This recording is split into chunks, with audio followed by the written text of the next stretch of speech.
Your business doesn't have to be on all, let alone any social media platforms.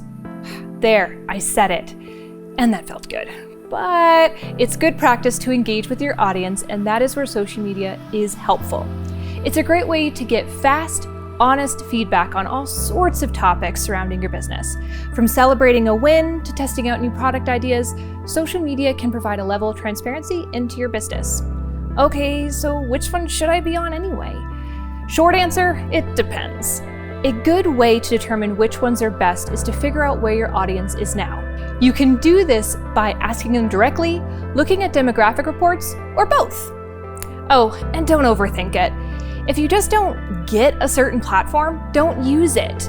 Focus your efforts by starting small, because they all take different levels of time and energy, and if done poorly, it could reflect poorly on your business. Long story short, educate yourself before using social media, and don't get pressured into using one just because your niece insists it's the only way to stay relevant. Curious if you're on the right platform?